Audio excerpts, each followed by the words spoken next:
Hello, my name is Greg Massi, and this is episode number 50 of The Color of Air, a podcast about the musical journey. And it's really cool to finally hit episode 50 after 7 years. Granted, I should have probably hit it earlier if I was more consistent with the podcast, but better late than never. And my guest this week is Dr. Jeremy Swist, the Heavy Metal Classicist. And Jeremy's someone who I met through the local metal scene here in Massachusetts. Come to find out, he's a college professor and someone who does a lot of presentations and writing in regards to heavy metal and the ancient world. So I recommend highly going on YouTube and just typing his name in, Jeremy Swist, and seeing what comes up, because there's a lot of great content there. So please take a look at all that and educate yourself, because he's presented a lot of really cool and interesting concepts, which I had never really thought about, in terms of how metal bands take on popular culture versions of historical events, and that's what influences their lyrics and their music, and not as much, the actual history of which he studies. And just a couple of topics he's spoken about, in which you can find presentations on YouTube, like I said, is By Spartan Law We Rock, Laconophilia and Heavy Metal Music, and also An Unholy Trinity, Antiquity, Heavy Metal, and White Supremacism. So being the historically terrible student that I have been in my life, in terms of history, Western civilization, all these other things that I probably should have been paying more attention to in college, I was fascinated to talk to him and to kind of pick his brain about this. And honestly, it was a super fun chat, which I hope you all enjoy. And now I will also add that the day we recorded this, there was a hurricane barreling towards New England. And as a result, he was up in Maine at the time. The internet connection was not perfect. And so there were a couple audio glitches here and there, which I've done my best to kind of edit and, fix. But if you notice any kind of weirdness in the audio at certain points, it's not his fault. It's not my fault.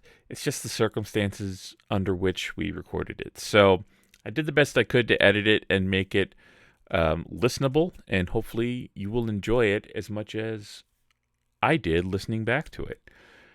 And he's not in a band, so I don't have any music to present right here.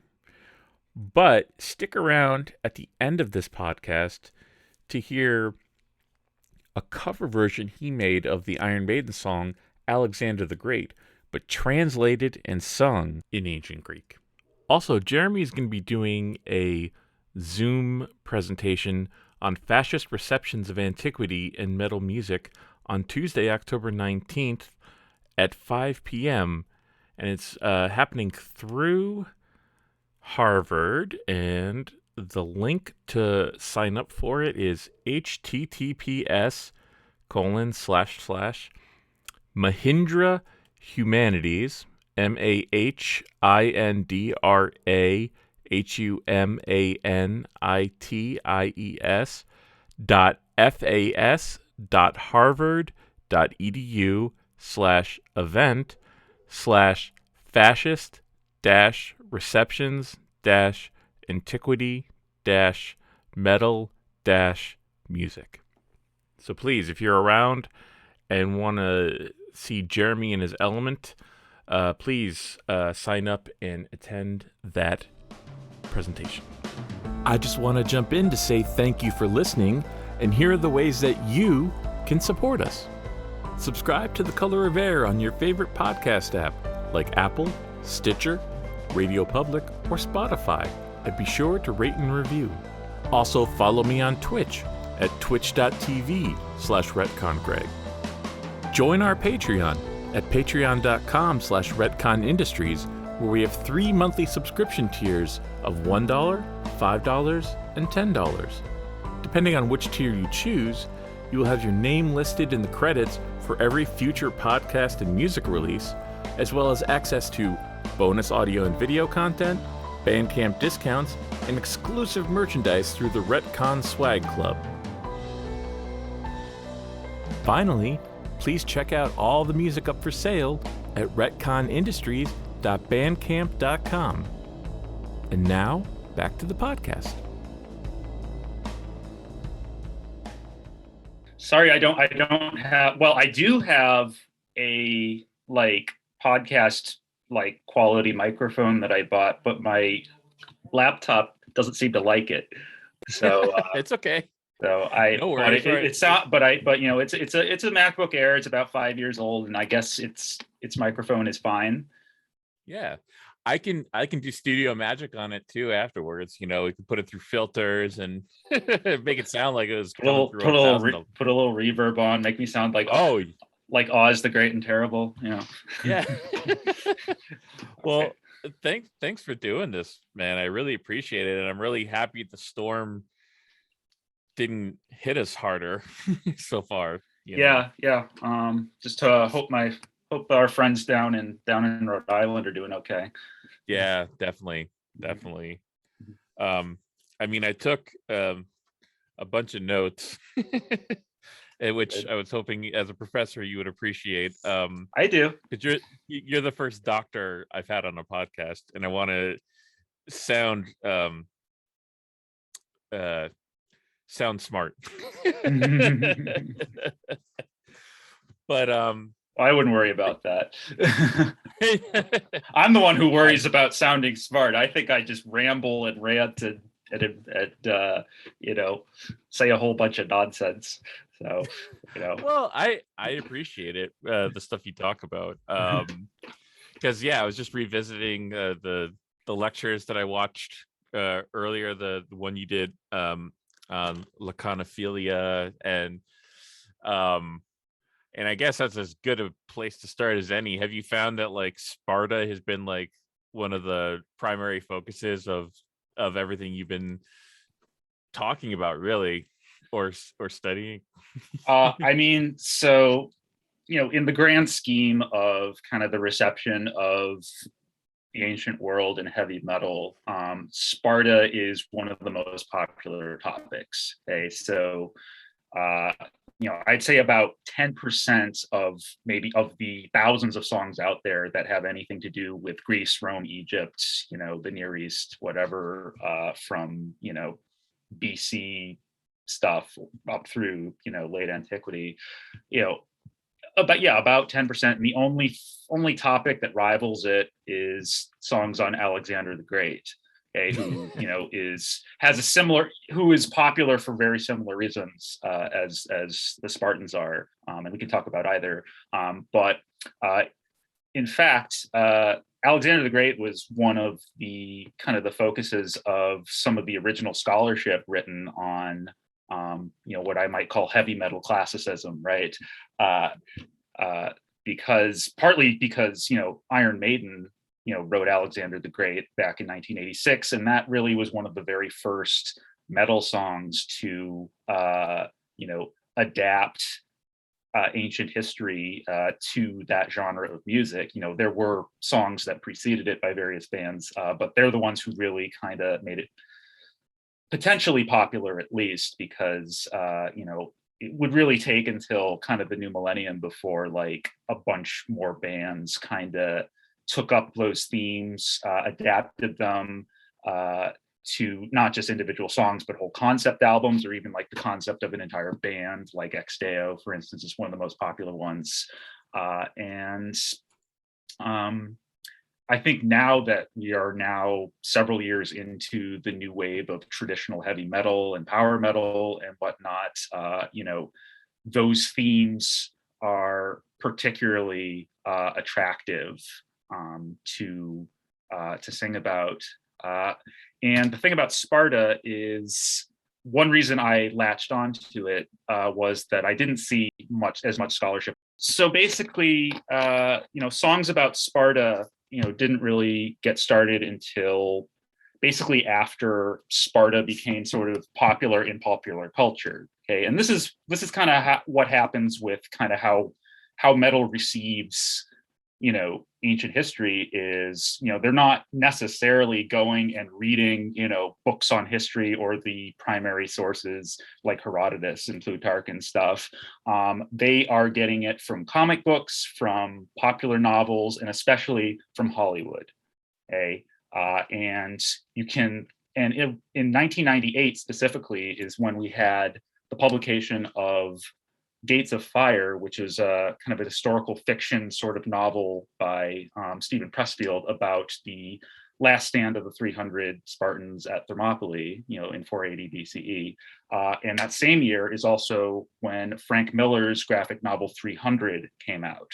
Okay? And so that's when you start seeing some songs about the Spartans. In fact, the first of which came out about a year later by SOD, and it's the last song on their second album, and it's called "Moment of Truth." So it's basically, it sort of reads this last stand of the 300 as sort of this, you know, anthem of, you know, standing defiant against tyranny, preferring to die on your feet than to live on your knees, and just sort of this sort of, you know, screw authority kind of thing, which, you know, completely takes, you know, kind of the Spartans way out of context and sort of sees Thermopylae as just this sort of underdog story, you know, which it is, certainly,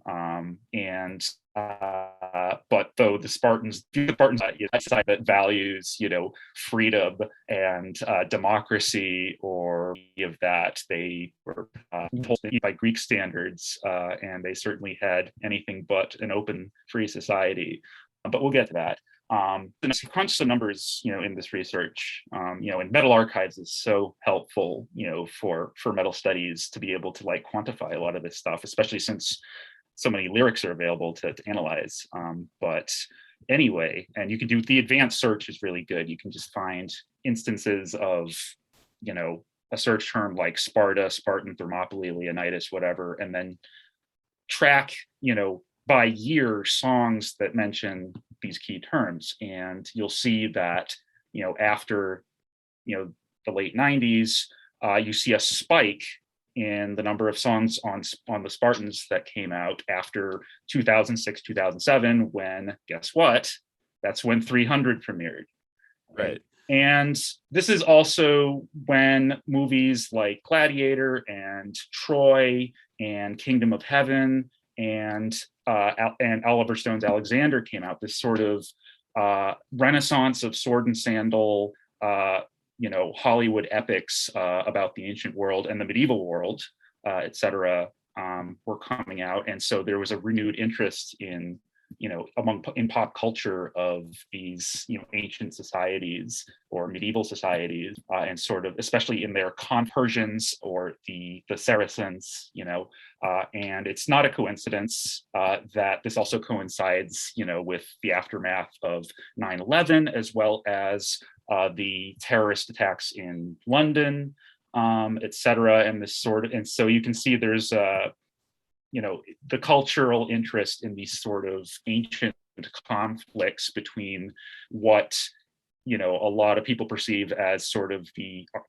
ancestors of Western civilization, quote unquote, you know, are coming into conflict with, you know, things that are, you know, not Western. It's a very reductionist way to think, and of course it's quite inaccurate because Western civilization is just sort of a big, it's a social construct that has been used in very harmful ways, and sort of just completely disregards, you know, the fact that Greece and Rome, you know, were much more, you know, diverse, and they were very different societies than what we sort of expect, you know, quote unquote Western civilization to be. And they owed a lot to, you know, civilizations further south and further east.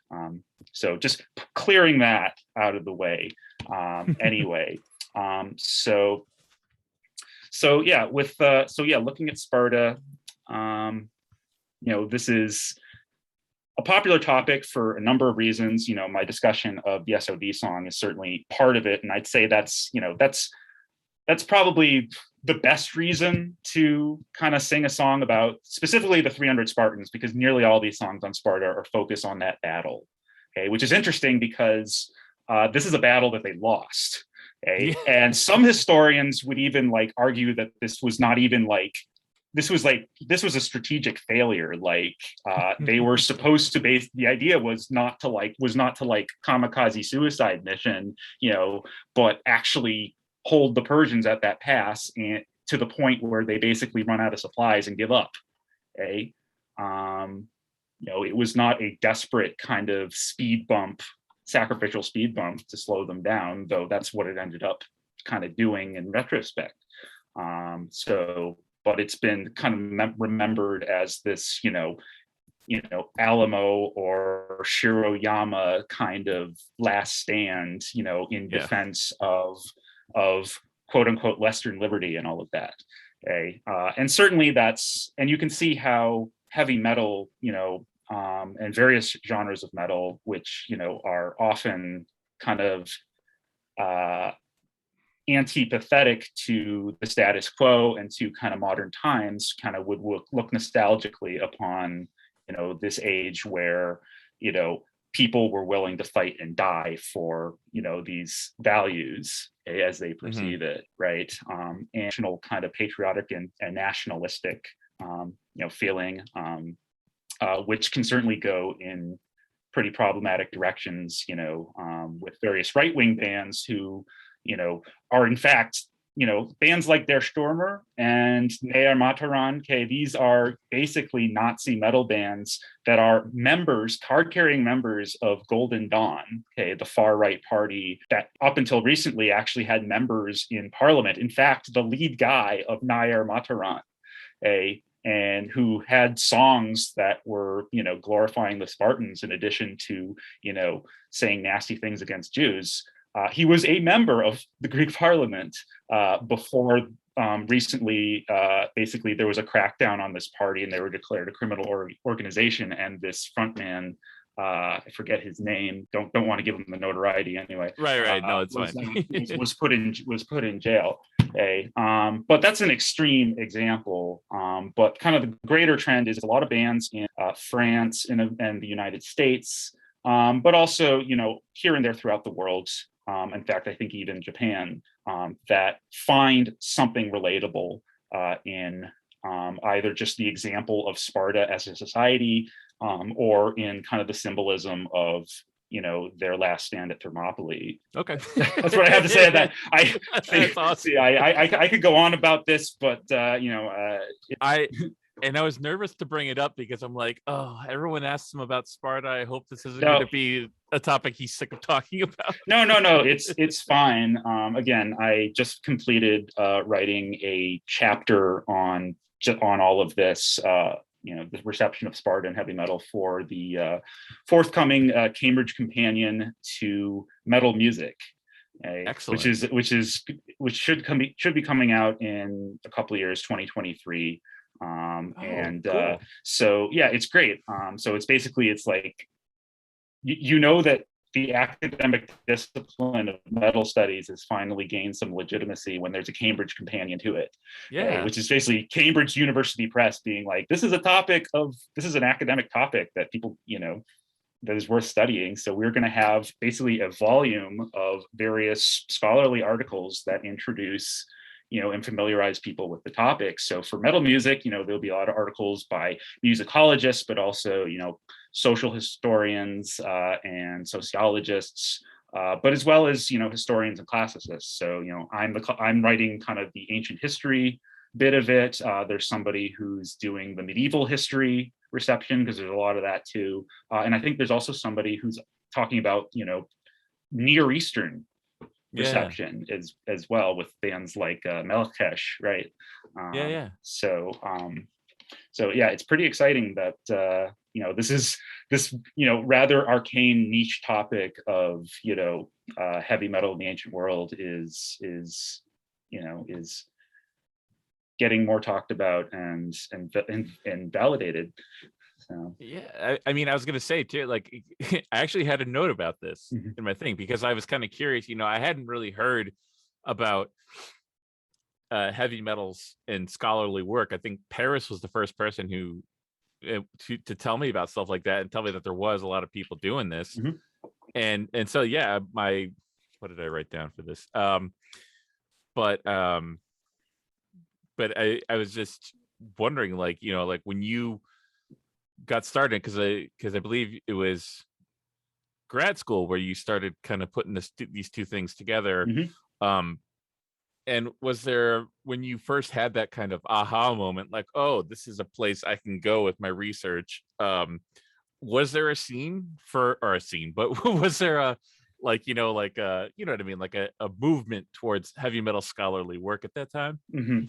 Yeah, I mean, calling it a scene is in discovering that, kind of the structure and the culture and, even like the various toxicities that exist within academia, and the field of classics, especially, and ancient history, but also elsewhere, um, parallel quite well with those same things in the metal scene, and various scenes. Okay, so I mean, we can return to that idea, later, since I want to address your actual question. Yeah. But that is something I think about. So, um, so metal studies. So I was in grad school, from 2012 to 2018, and it was toward the end that I sort of jumped into this. And but but kind of metal studies sort of really got going in the early 90s. It was sort of the origin when heavy metal itself, had been around for over 20 years at that point. And so it was, so people, were starting to study it as kind of an enduring social phenomenon, and not just some fad from the 80s that kind of came and went. And so, there was in 1990 or 91 a book by a sociologist named Dina Weinstein, called Heavy Metal Music and Its Culture.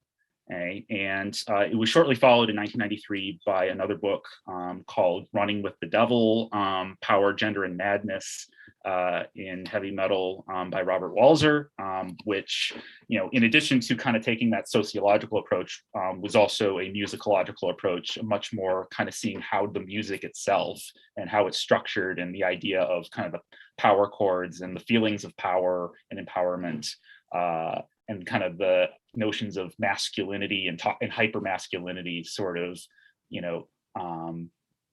connect with the actual music itself.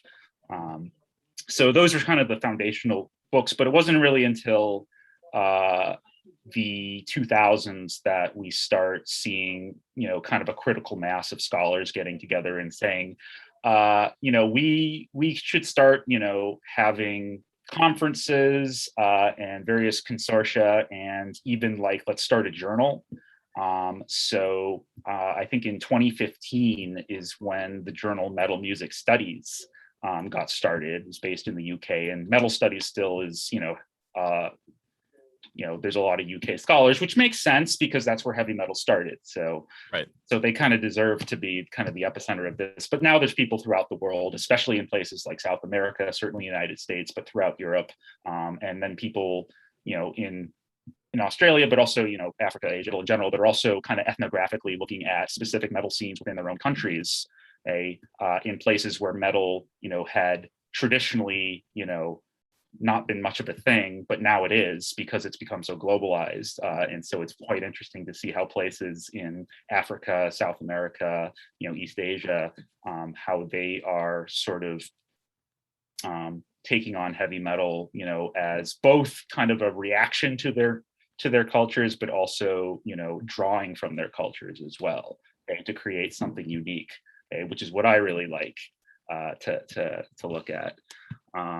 So anyway, so around that time, so I would say, the 2010s, 20 teens, or whatever we call it, is when we started having classicists and ancient historians starting to tap into this kind of this wave of metal studies, which again is by definition an interdisciplinary field. As I said, musicologists, sociologists, musicians themselves, are a part of this. And he actually ran a conference in Helsinki a few years ago, a metal studies conference. So it's great to see that the music makers are also, the scholars in this. But around that time also is when we had people like Osman Umerhan at the University of New Mexico and Christian Fletcher at Louisiana State University, who are classicists, were starting to say, there's a fair amount of material out there of bands that sing about, the Iliad and the Odyssey, that sing about Alexander the Great, that sing about Sparta, that sing about like Virgil's Aeneid and the Romans and all of that. And we think this is something that is worth commenting on. And so the first kind of Heavy Metal Classics article came out in 2012 in the journal Selecta Classica, by Osman Umerhan, kind of called Heavy Metal and the Appropriation of Greece and Rome. And so that sort of laid the foundations. And then actually in the first volume of Metal Music Studies, we also had an article on Alexander the Great as quote unquote the metal king by a Danish scholar named Christian Joslav. And so it sort of went from there. And so back in 2018, I was kind of finishing up my dissertation, which was on an unrelated topic. And I finished my dissertation, and it was about a month between depositing my dissertation and having to defend it. And suddenly, after writing this giant thing for like 2 years, I suddenly stopped and I was like, what do I do with myself? Right. I'm, a normal person would like actually take a break and like, relax, but I'm not a normal person. I was just, I was collapsing in myself. And so one of the professors said, when I was in that situation, I wrote an article on something completely different. And so I thought to myself, okay, I think it's about time I see if I can kind of jump into this heavy metal thing, because, it's sort of, I knew the stuff was there, but I wasn't quite sure what my kind of entry into it would be. But then I found a topic that I've been sort of interested in there. Because I specifically study like late antiquity and the Roman Empire, and while there's plenty of like Roman Empire stuff in metal, late antiquity, the later Roman Empire is surprisingly not as kind of popular in heavy metal, just because it's not really a thing in popular culture or the popular understanding. Okay, yeah, again, I think I heard you talk about that before. They're not really. There's not really a lot of Hollywood movies about late antiquity. They're all, they're all basically, Caligula, Nero, Julius Caesar, and all of that. that earlier Roman imperial stuff, and not so much stuff about like Constantine and Julian, Theodosius, and the crisis of the 3rd century, and Diocletian, and all of that, which is just fascinating history. And Diocletian, that is, that's gained some, some popularity, for better or worse, and, et cetera. And so then I realized, well, there's a lot of metal songs, especially extreme metal, where they sing about the persecutions of Christians under the Roman Empire. And especially black metal, death metal bands like Morbid Angel, though Creator had a song of this on this off of Terrible Certainty. It was one of the first on this topic, but and then Morbid Angel had the song Lion's Den, and then just black and death metal bands kind of took off with this theme. And so I thought that was interesting because at the same time I was reading a book by a scholar in the UK named Karina Moss. And she kind of studies early Christian history, among other things. And she wrote a book called The Myth of Persecution. And kind of her argument in this book was that a lot of our historical sources for kind of the persecutions that the Romans conducted against Christians, in the first 3 centuries of the Roman Empire before, it was legalized and took over, were largely fabricated by later Christians, in order to kind of present Christianity as these and Christians as these martyrs and Christian and victims, and kind of always the eternal underdog. Here's all of these inspirational stories of all of these martyrs who kind of stood defiant against the Romans, who did all of these nasty things to them, threw them to the lions, tortured them, everything, and murdered all these people who they were steadfast in their faith. Okay, and so if we create a lot of stories like this, then people will be inspired by them. They may convert to Christianity. If somebody's willing to die for their faith, then there must be something to this. There must be some heavenly reward that is legit. Okay, that is not to say that the Romans did not persecute Christians. She's just saying, Karina Moss in this book, just saying that the Romans did not undertake any sort of sustained, widespread, systematic campaign of persecution against Christians. They were technically kind of outlaws, for most of that time, but they didn't really enforce that. So long as the Christians kind of kept quiet, paid their tax. It was just a couple emperors who kind of just scapegoated the Christians for various other problems that the empire was having. So for instance, Nero blamed them for the Great Fire because he wanted to deflect the blame from himself, right? And then some later emperors such as Decius and Diocletian, they basically persecuted Christians because the empire at that time, the 3rd century, was undergoing a whole host of political and economic problems, constant civil wars, and just famine, poverty, pandemics. Yeah. So the Cyprian plague, that was not fun.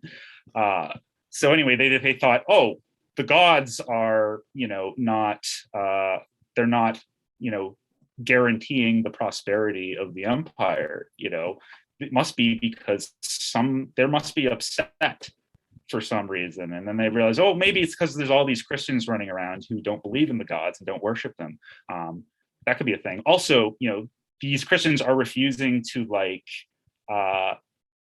sacrifice on behalf of the emperor. Okay, and a lot of the as far as the imperial government was concerned, they didn't really care that whether you believed that the emperor was divine or that the Roman gods existed. It matters that you showed that pledge of allegiance. And so they thought the Christians were kind of just traitors. But anyway, it was just a couple emperors who kind of did this, and it didn't really work, right? And it just made people upset, and people kind of feel bad for the Christians who are affected. Just these are our fellow citizens. I don't really care what they believe. They're not hurting anybody, just leave them alone, right? So, but anyway, that's sort of a lot of context there. But anyway, as far as metal bands were concerned, they found all of these Christian sources about these sustained, widespread persecutions quite useful. Okay? But for very different reasons, because suddenly the Romans became this sort of kindred spirits, where suddenly this was a society in which Christianity was, outlawed, and suddenly the tables have turned. Okay, suddenly Christianity is no longer, the predominant kind of status quo, the establishment here. Instead, it's they're the ones who are being persecuted, rather than us misfits and underdogs in the modern day. Okay? And so sort of just they kind of these sort of songs about the persecutions were sort of these kind of fantasies where suddenly those who are sort of identified as the powerful today are suddenly again the roles are reversed. Oh yeah. Well, it's so funny when you brought that up and kind of explained that, because when you started talking about it, I immediately thought of the song "Into the Arena" by Running Wild. Mm-hmm. It's exactly what you said. It's it starts off with them talking about setting Christians to the lions, mm-hmm. then coming back to, well, now they're the ones persecuting us. Yeah, so I immediately thought of that. Yeah, it's sort, and I recall that this is I think there was a live video of Morbid Angel like on stage introducing Lion's Den. They introduced it as like, this is a song about old school justice, right? Which is it's like, oh, okay. But anyway, but and it wasn't just songs about just throwing Christians to the lions and whatever you think about that. A lot of these songs also focused on the figure of the emperor. Okay? And and this is another reason why Alexander the Great, Julius Caesar, and all of these other figures, Leonidas, whatever, are very popular. Metal is very much about kind of hyper masculine individualism. Okay, and so there's these just sort of ideal men, and these heavy metal rock star figures from antiquity that they are powerful and they have license to indulge of complete control and ability to basically do what you want without any sort of moral or legal constraints, right? So that's why figures like Caligula and Nero, there's so many songs about them, and other emperors. It's because it sort of channels that sort of feeling of empowerment, for better or worse. And Right. so Nero especially, but others, are kind of seen as they're connected, of course, to these persecutions, and they become these sort of satanic figures. In fact, there's a lot of these songs, and this is one of my big arguments in this article and elsewhere, is that they essentially see the Roman Empire as kind of this anti-heaven in a way. The Roman Empire represents a place where our heavy metal values, which are the inverse of modern Christian values, are, that's the status quo. And so therefore this is the kingdom of Satan versus the kingdom of God.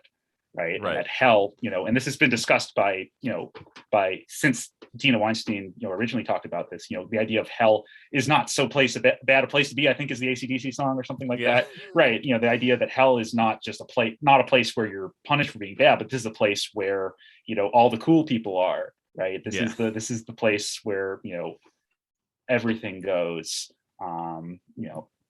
etc. And so, so these emperors are seen as these kind of satanic figures who represent sort of, again, just complete defiance of the establishment, defiance of all morality and religion, much as Satan in Paradise Lost stood for. And they become very attractive figures, much as Satan in that book. Again, I'm not good at concluding a point. That's okay. I'm just like, I either have to keep ranting until I get interrupted, or I just go silent and then hope that you edit out that awkward pause. I can edit out awkward pauses, don't you worry. Well, and I would feel bad interrupting, because I'm like, everything you're saying is fascinating, and this is I was a terrible student, so so I probably should have been learning this crap in college and such, but I'm fascinated, so I just love hearing you go off on anything. It's perfect, so don't worry about that. But I guess we already kind of addressed this in kind of a roundabout way, but in talking about the scholarly stuff with metal, how would you say, in terms of how far it's come in the few years they've really been kind of focusing on it, and what do you think is the biggest kind of obstacle to it going for how can it get further? What's in the way? Is it the kind of stuffy classicist scene? So all these other fields that turn it into this interdisciplinary sort of menagerie of all these different people that, it's just such a cool community to work with people who aren't just, studying the same stuff I do, but they have the common interest of metal to bring us together. Okay. So how I fit into it is, and, my colleagues like, Umerhan and Fletcher, and others, is we, in terms of how our field would view it, is what's called classical reception studies, okay, which used to be referred to as like the classical tradition. So, classicists traditionally, they focus on the actual texts, like the Odyssey, like the Aeneid, like Plato's dialogues, Cicero's speeches, whatnot. And we study those texts, and we also study, the history and the ideas and the contexts in which those texts were produced. And so that's sort of the traditional kind of focus of, being a classicist. And however, there's also a huge body of material of how ideas and texts and the art and ideas of Greece and Rome and antiquity in general, how are they received by subsequent periods of history and subsequent cultures throughout the world? Okay, so which can range anywhere from, how are people in the Middle Ages and the Renaissance reading Cicero, to how are anti-apartheid activists in South Africa writing a new version of Sophocles' Antigone, in order as a form of reacting to apartheid. Okay, which is and it also extends to how is popular music,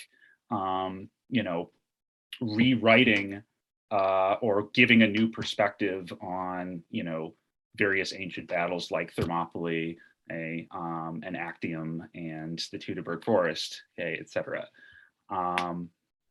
And that's, to me, that's equally fascinating, because the thing about classics is, it's not just we're trying to get at the truth of what really happened back then and what this text means, okay, to the people who wrote it and were the audience of it. It's also, what do these texts mean to us? Okay, and what do these texts mean to other people? Okay, how is the ancient world still alive today, okay, and throughout history?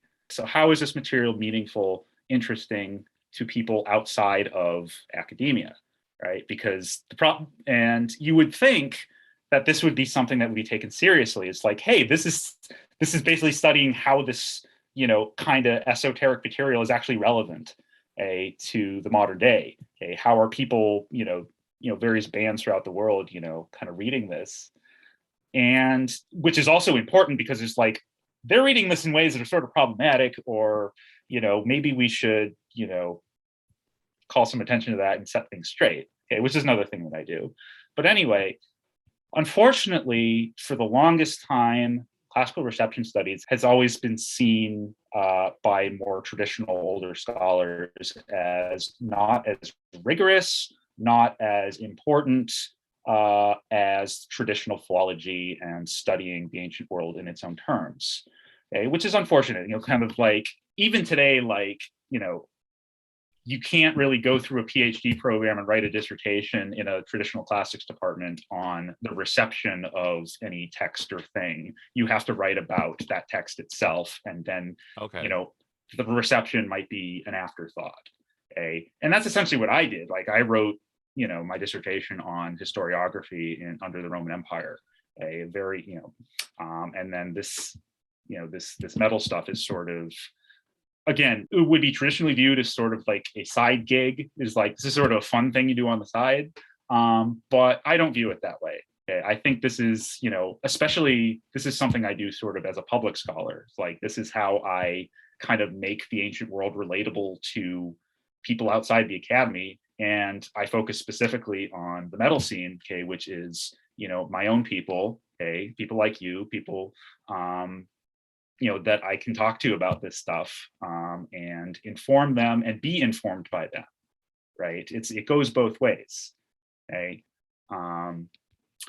And so I think as the field moves forward and younger generations are kind of moving into positions of power within the field who have a more progressive view on classical reception studies, I'm pretty optimistic that it will become if it's not already a legitimate kind of subfield of classics alongside philology and history and whatnot. And there's already been conferences on classical reception. There's classical reception journals. I'm running a reception conference next year and classics conferences. So I think this moment right now is, I think it's really taking off. And Cool. So that's kind of what I bring to the table for metal studies specifically. Is how is ancient history meaningful here, because metal studies is slowly bringing in more people from history and literary studies, and archaeologists as well, and art historians to the table. And whereas before, metal studies was largely more sociologists and musicologists, and as it should be, because it is about the music and the culture. But I'm glad to see that it's being enriched by this influx of even more disciplines, especially from the humanities. Yeah. Cool. That's awesome. And as winding down here, so the two things kind of I was curious about is, in all the stuff you've listened to and studied and whatever, what is the most common thing in history that metal bands keep getting wrong in their interpretations? Oh goodness, where do I begin? Okay, so the first thing I should say, and I almost brought it up earlier, is metal, as I said, responds largely to kind of popular culture's understandings of this stuff, which, and kind of brings along a lot of the misconceptions from there, okay, consciously or not. Okay. And some of these bands, are perfectly aware that the versions of, the Greeks or the Romans, the Spartans, Caesar, whatever, are not historically accurate. Okay. And something that I kind of bring up in the stuff I write from time to time is if you look at the liner notes to, I believe, the album Blood on Ice by Bathory, Quorthon talks about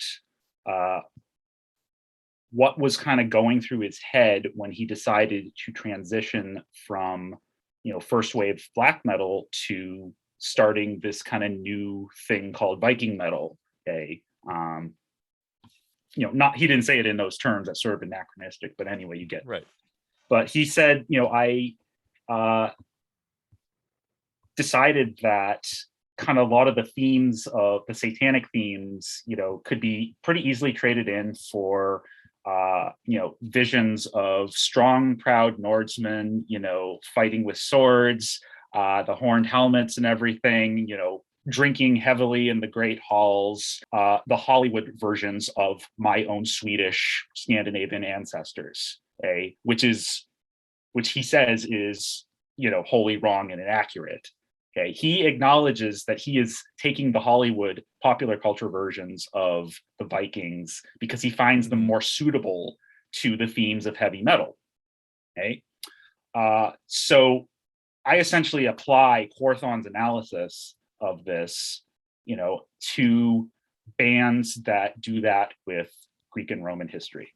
Okay, so that makes perfect sense that 300 is more compatible with the themes of heavy metal than a book on Sparta by Carl Cartledge, or even Herodotus, one of the original accounts, right? And so that's something that has to be recognized. I am not the kind of person who watches a movie that is set in Rome and sit there and be like, this is terrible, they get all this wrong. No. Yeah. If they do get stuff right, that's a bonus. What I want is a good story. Okay. What I want something is entertaining. And that's the same thing with metal, right? I'm not going to poo-poo a band because, they got, a date wrong, right? Yeah. They used BC instead of BCE, or, or even just bigger, or even bigger things like that, right? Where I do show some concern is if those inaccuracies are kind of perpetuating, kind of understandings of antiquity that are potentially problematic, right? Right. The idea that, say, they were all white, okay, which is an anachronistic category, and because they certainly weren't, or that that the Spartans were fighting for freedom and democracy and everything. They were fighting for political self-determination in order to basically continue to be this highly hierarchical, stratified, slave-owning society where basically they practice eugenics. So that's the other thing. I want to make people aware that sometimes this material that you're glorifying is maybe you might have to think a bit here. But anyway, but again, that's the other thing. I am someone who, my specialty is philology, okay, which means a love of words, and I focus on interpreting, closely reading texts, okay? And so naturally, when my approach to heavy metal is, I'm going to fixate a lot on lyrics, okay? And good lyrics and are great, but as you and I know, when you go to a concert, you want it to sound good, okay? And you don't really care if the lyrics are crappy or cheesy. If they're good lyrics, that better, but it's not a sine qua non, okay? Right. And so if a band is singing about any theme from ancient history, yes, I'll take interest. I'll read those lyrics, see kind of what they do with it, but that may not necessarily be a band that I actually want to listen to. Okay. Right. The majority of my top 10 albums every year is rarely bands that do this stuff. Here and there they will. Okay.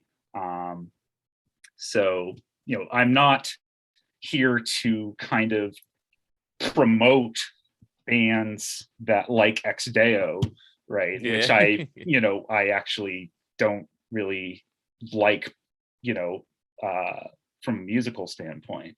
But I do find what they're doing, with especially Roman history. They're coming out with an album, just came out with an album on Nero.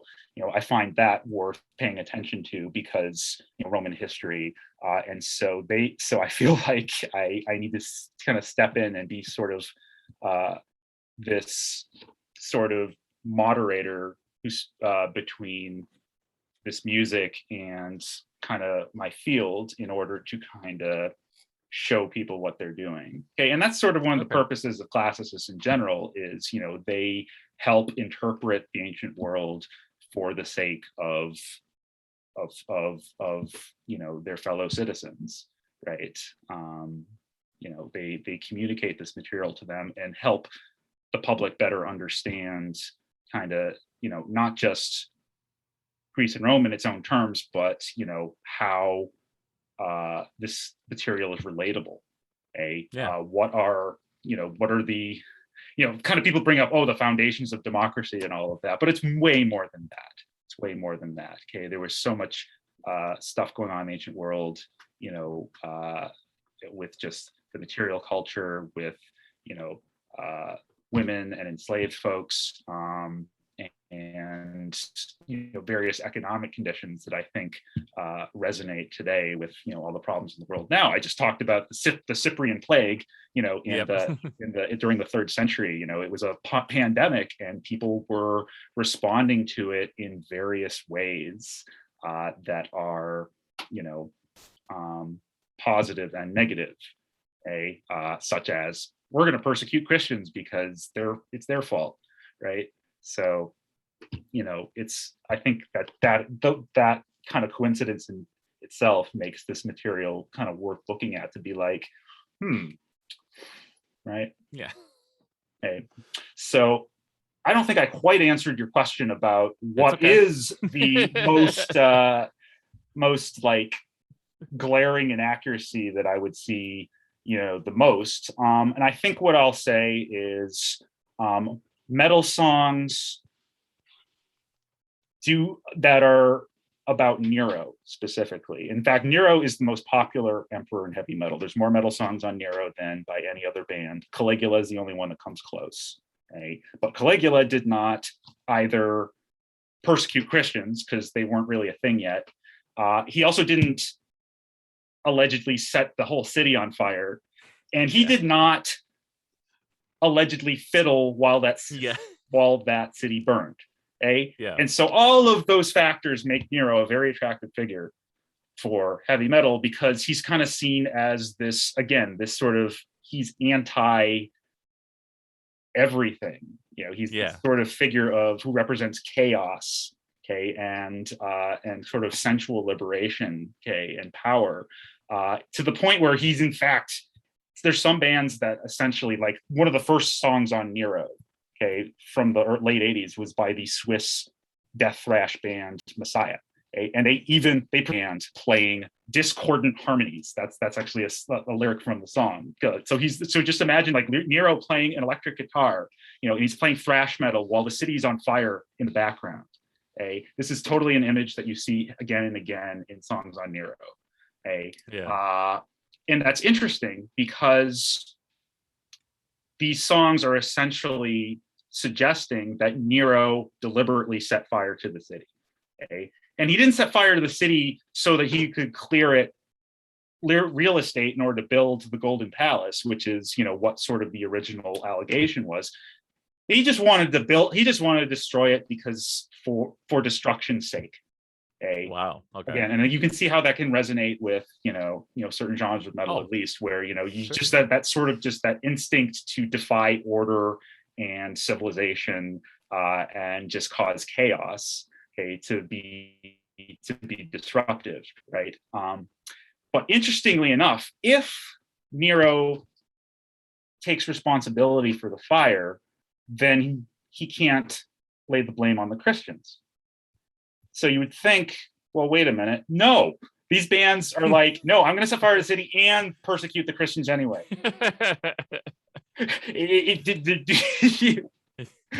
Yeah. That's amazing. So, yeah. That's awesome. It's funny. And again, he didn't fiddle while Rome burned. He probably didn't set fire to the city. And even there's even a debate over whether he actually persecuted Christians. But I won't get into that. That's more of a scholarly thing. But the most likely he wasn't even in town when the city caught fire, and that when he did hear that it was burning, he rushed there and tried to coordinate operations to try to contain the fire, and then did the whole FEMA thing, whatever equivalent of FEMA there was, to kind of help people out, afterward. And it was just sort of convenient that it cleared real estate for him to build a new palace over downtown, which is kind of the source of the allegations. So yeah, Nero didn't fit a wall Rome burned. He didn't burn Rome, probably, but it's useful for metal. Yeah. Oh, definitely. Well, and the other thing I was thinking of too, when you were talking about like the art versus the reality of it, it's just like, I remember that horror movie Serpent in the Rainbow? I'm not familiar. It's a Wes Craven movie from the late 80s, and it has to do with like a Harvard professor going to Haiti and dealing with like voodoo, and it's like this like crazy spirit battles and like all sorts of supernatural shit, and a friend of mine loves that movie, and he found out, it was like, oh, it's based on the book. And then he got the book, and it was the most droll, all it was like just a sociological paper, basically, about it had nothing to do with what the movie was was on about. And it's amazing. It's the popular culture depiction is what we kind of get in our heads as what happened. But yeah. So I did want to, thank you for taking this time.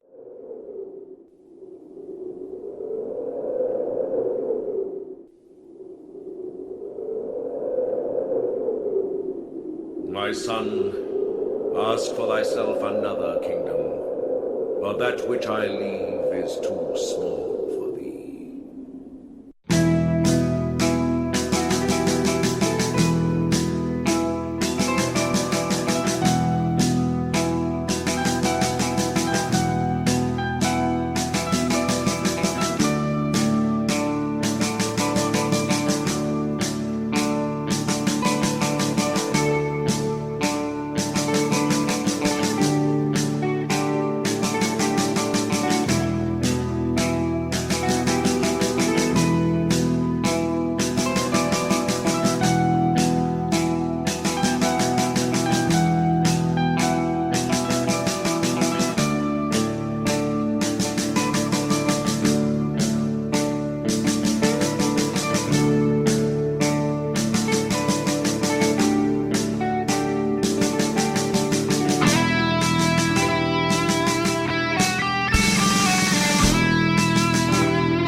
zugan och detta medel från Gordian Kaja lägger från Lusanta Epica Tesen Hasse Sesidas Die Ferrekunelen is on Till Makedonic in Aranoyan Espera di haida haidea All different folks in the Christianismo Anna Maidon Anna Maidon What has a passion for the Samen Boy Alexander stod sammen Boy Du kan då sjunga spontanea Ek kommer till Mark Heist Kakagolsa